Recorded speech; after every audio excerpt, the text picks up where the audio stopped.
Marco Rubio, Suriye, olası tam ölçekli bir iç savaş için sadece haftalar uzakta. Marco Rubio'nun Suriye ve Lübnan'daki durum hakkında kongredeki tanıklığını izlemek. We're going to do a round of questions. We'll go 7 minutes since we have a secretary here. And I'm going to start. One of the things that you mentioned, and admittedly, what we're dealing with here is a large number of subjects. I want to focus on one that Senator Shaheen and I have worked together on, and that's the Syria matter. Thank you and the President for suspending or lifting the sanctions on Syria. I think the next step, and I think you agree with us that both Syria and Lebanon are opportunities for us.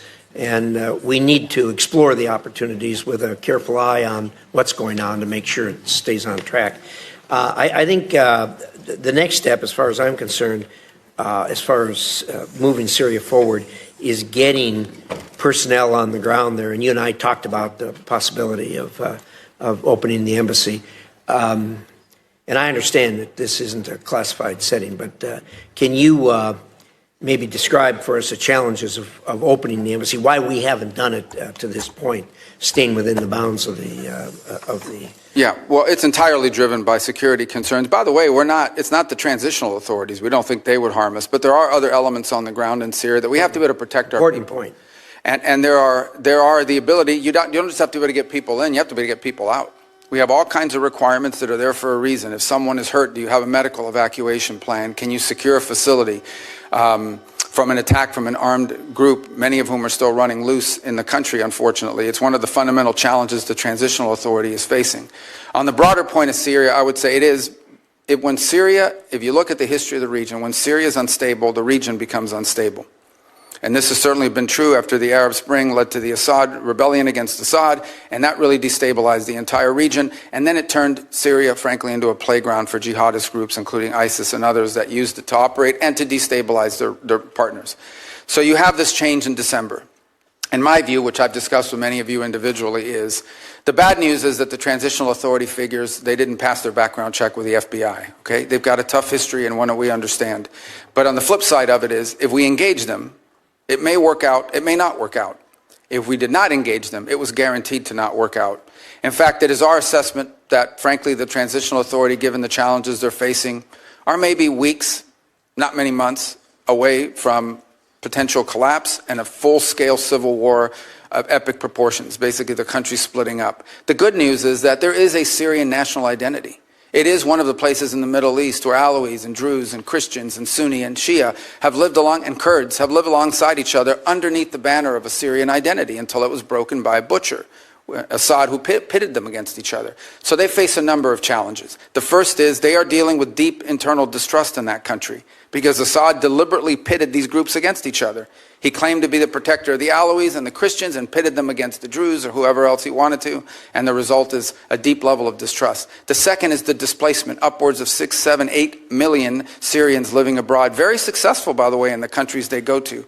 But we need to figure out how we can enable the transitional authority to create an environment where they come back home, where they can come back to their homes, where they can help rebuild their economy. But what prompted the president to move quickly on sanctions? Because we had a plan. We engaged with the foreign minister at the UN here in New York. We gave him a visa to come into the country. We allowed their finance minister to come to World Bank meetings here in Washington, D.C. The next step was I was going to meet with the foreign minister, and some of you may have met with him already at Munich, but I was going to meet with him in Turkey at the NATO gathering. But the president had an opportunity to meet with al-Shara, and frankly, he made a bold decision. I'll do it. I'll meet with them under the Saudis and the Turks that encourage that. And the rationale and the reason is we need to, right now, the most important thing is that partnering nations, the nations in the region want to get aid in, want to start helping them, and they can't because they're afraid of our sanctions. So they don't. The lifting of the sanctions, its most immediate impact will be to allow neighboring countries to begin to assist the transitional authority to build governance mechanisms that allow them to actually establish a government, unify the armed forces under one banner and the like. But I want to be frank, that won't be enough. With the Caesar Act, we can issue waivers, but these waivers, because of expirations on them, are not going to attract the kind of foreign investment. Ultimately, there's going to have to be something done congressionally or more comprehensively to ensure that if the right steps are taken, we can create an environment for private sector growth that begin to provide economic opportunity to the people of Syria. But one last point I would make is the outcome in Syria will have a deep impact on what happens inside of Lebanon.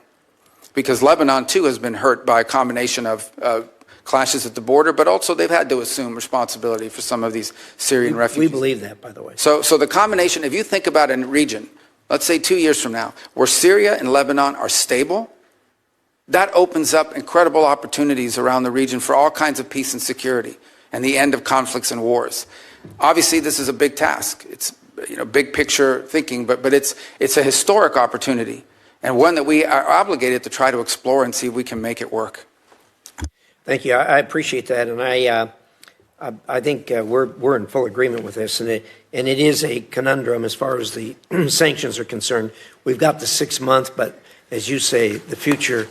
It's hard to predict the future since it hasn't happened yet, as Yogi Berra used to say, and there are real issues and risks in the future. We can take it a step at a time. You issued a visa to the foreign minister. Senator Shaheen and I met with the foreign minister in Munich. You issued him a visa to come to New York, which was important to meet with other heads of state. Do you have the ability to do that for the president also? Sure. I mean, we could, and there may be an opportunity to do that come the General Assembly of the United Nations. Yeah, probably will be, and I think that's important. Let me, we do hear a lot of complaining and renting of garments over cuts here and there on our foreign assistance, but the number you laid out is absolutely stunning. That the United States contributes more to foreign aid than the next 10 countries put together. I mean, that's an absolutely stunning number.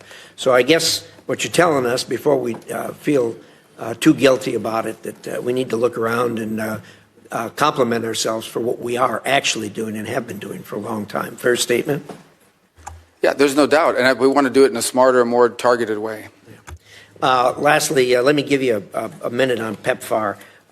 People talk a lot about the cutting in PEPFAR. I think virtually everyone here supports PEPFAR. But you've done some things to it to make it better. Can you give us a short dissertation on that? Very short, please. 85% of PEPFAR is functional right now. I know there was some hiccups on the payment systems, not the waivers, the payment systems, because it goes to Treasury. Treasury has to push the money out. And there were some hiccups, which I acknowledged in conversations with many of you, but we have fixed that program and the money's flowing. So 85% of PEPFAR is functioning and is operating.